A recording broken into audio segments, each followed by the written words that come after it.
Terima kasih Anda masih bersama kami. Bagi Anda yang baru saja bergabung, kami hadirkan kembali 3 berita utama hari ini. Seorang wanita di Kabupaten Ogan Komering Ulu tewas di dalam rumah.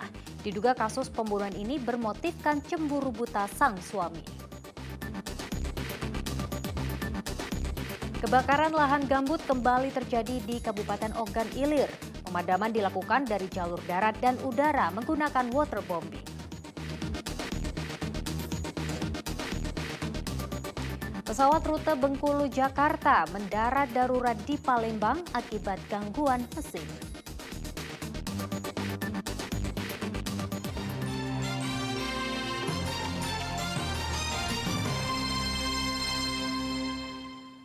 Waspadalah akan aksi kawanan bajing loncat di Jalan Lintas Sumatera Palembang Indralaya. Meski belum mendapatkan laporan dari korban, tetapi petugas Reskrim Polres Ogan Ilir kini tengah melakukan penyelidikan terhadap para pelaku kejahatan jalanan ini.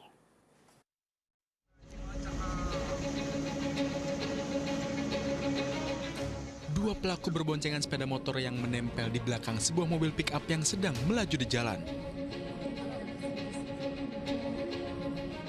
Salah satu pelaku merobek terpal mobil dengan sebilah pisau lalu mengambil sebuah barang dari atas mobil pick-up. Aksi tersebut adalah tindakan kejahatan bajing loncat di Jalan Lintas Sumatera Palembang Indralaya, Kabupaten Ogan Ilir. Aksi para pelaku ini tergolong berani karena dilakukan pada siang hari dan di tengah keramaian jalan raya.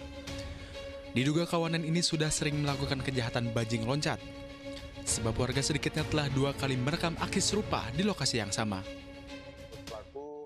Sudah termonitor, tinggal nanti kita tunggu dari pihak korban untuk melapor.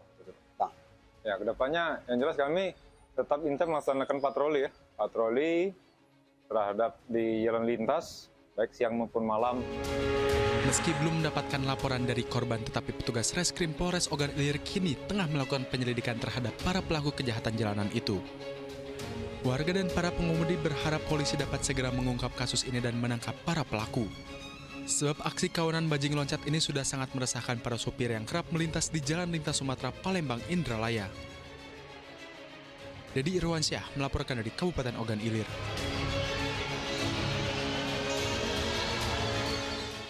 Kita beralih ke informasi lainnya, sejumlah warga perumahan Gria Sumsel Sejahtera menemui pimpinan DPRD Sumatera Selatan. Mereka mempertanyakan kejelasan batas wilayah tempat hunian. Warga ingin tetap bertahan sebagai warga Kota Palembang, namun data perumahan masuk Kabupaten Banyuasin. Pimpinan DPRD Sumsel berjanji akan bersurat kepada Menteri Dalam Negeri terkait kasus wilayah ini. Sejumlah perwakilan warga Gria Sumatera Selatan Sejahtera mendatangi gedung DPRD Sumatera Selatan pada Kamis siang. Warga ingin menyampaikan kepada pimpinan DPRD Sumatera Selatan tentang batas wilayah di daerah mereka. Pertemuan ini pun dipimpin langsung oleh Ketua DPRD Sumatera Selatan.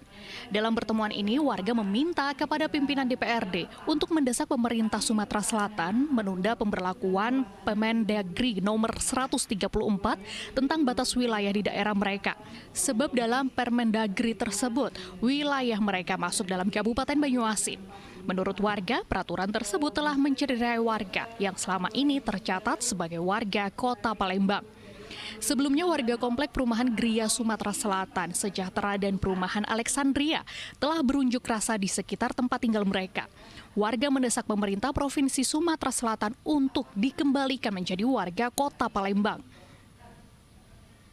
Warga sendiri baru mengetahui komplek perumahan mereka masuk wilayah Kabupaten Banyuasin setelah menerima sertifikat dari pihak pengembang. Padahal selama ini semua administrasi kependudukan termasuk mengurus KTP dan kartu keluarga dilakukan di Kota Palembang. Atas permasalahan wilayah ini warga pun merasa tertipu. Sangat mencederai kami sebagai warga Kota Palembang yang dari awal kami tinggal di sana itu warga Kota Palembang, kakak KTP kami Kota Palembang, hak pilih kami di Kota Palembang, dan kami sudah tinggal di sana itu jauh sebelum Permendagri ini keluar. Menurut kami ini memang harus direview. Direview bukan karena pokoknya tadi bukan karena warga masyarakat tetap maunya di Palembang, tetapi berdasarkan beberapa alasan baik sosiogeografis dengan peraturan perundangan, sosioekonomi, sosiologis dari mereka. Pimpinan DPRD Sumatera Selatan berjanji akan bersurat kepada Menteri Dalam Negeri untuk menunda Permendagri nomor 134 karena masih adanya penolakan dari masyarakat. Di sisi lain, masyarakat disarankan untuk melakukan judicial review agar peraturan tersebut dibatalkan. Dedi Ruansyah melaporkan dari Kota Palembang. Pesawat Lion Air mendarat darurat di Bandara Internasional Sultan Mahmud Badarudin II, Palembang. Pesawat dilaporkan mengalami gangguan mesin saat perjalanan dari Bengkulu menuju Jakarta. Seluruh penumpang selamat dan akhirnya penumpang diterbangkan dengan menggunakan pesawat pengganti menuju Jakarta. Pendaratan darurat di Palembang terpaksa dilakukan pesawat yang membawa penumpang dari Bengkulu menuju Jakarta. Pesawat Lion Air dengan nomor penerbangan JT631 ini terparkir di apron Bandara Sultan Mahmud Badarudin II, Palembang pada Sabtu siang. Pesawat dilaporkan mengalami gangguan pada mesin saat perjalanan dari Bengkulu menuju Jakarta. Pilot memutuskan untuk melakukan pendaratan darurat di Bandara Internasional Sultan Mahmud Badarudin II, Palembang setelah beberapa menit mengudara dari Bandara Fatmawati, Bengkulu. Pihak maskapai sendiri enggan memberikan keterangan secara rinci terkait kerusakan, sebab mereka masih harus menunggu laporan resmi dari pihak Lion Air Pusat di Jakarta. Meski demikian, semua penumpang dipastikan dalam kondisi selamat dan tidak ada yang terluka. Nggak ada penumpang yang terluka atau nggak ada? Nggak ada. Nah, mereka ini sekarang pesawat itu diganti atau pesawat itu aja diperbaiki? Kalau tadi diganti. Diganti. Oh, berarti pesawatnya masih ada sini? Masih ada di sini. Oh, iya. Gimana? Udah kita recovery juga. Seluruh penumpang akhirnya diterbangkan dengan menggunakan pesawat pengganti menuju Bandara Internasional Soekarno-Hatta, Tangerang, Banten. Dedi Ruansyah melaporkan dari Kota Palembang. Nah, sekarang saya akan ajak Anda berkunjung ke Desa Wisata Sungsang 4 di Banyuasin. Di desa ini warga merawat lingkungannya dengan baik hingga membudidayakan mangrove dengan beragam jenis. Usaha warga membuahkan hasil, desa ini menjadi desa wisata nasional terbaik. Penasaran? Berikut informasi selengkapnya. Desa Sungsang 4 Banyuasin 2 Kabupaten Banyuasin kini menjadi desa wisata terbaik nasional.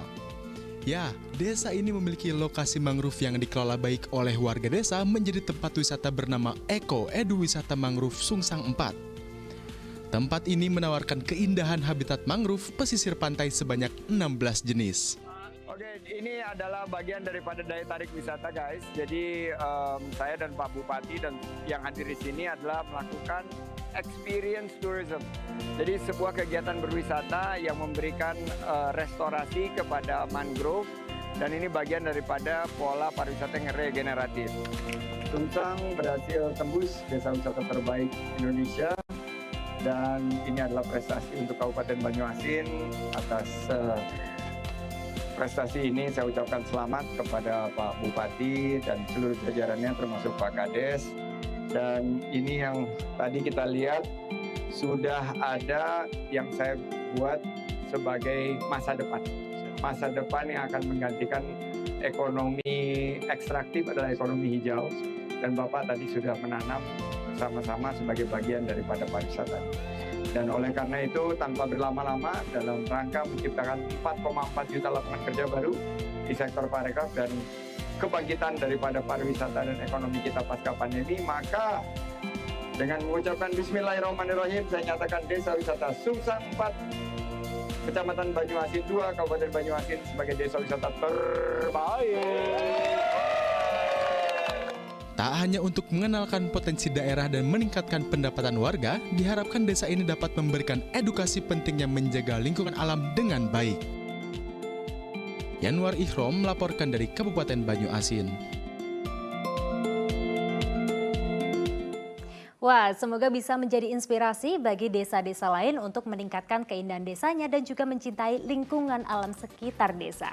Baik, laporan tersebut sekaligus mengakhiri berita Palembang hari ini. Saya Dada Paramita berterima kasih atas perhatian dan kebersamaan Anda. Selamat beraktivitas dan sampai jumpa.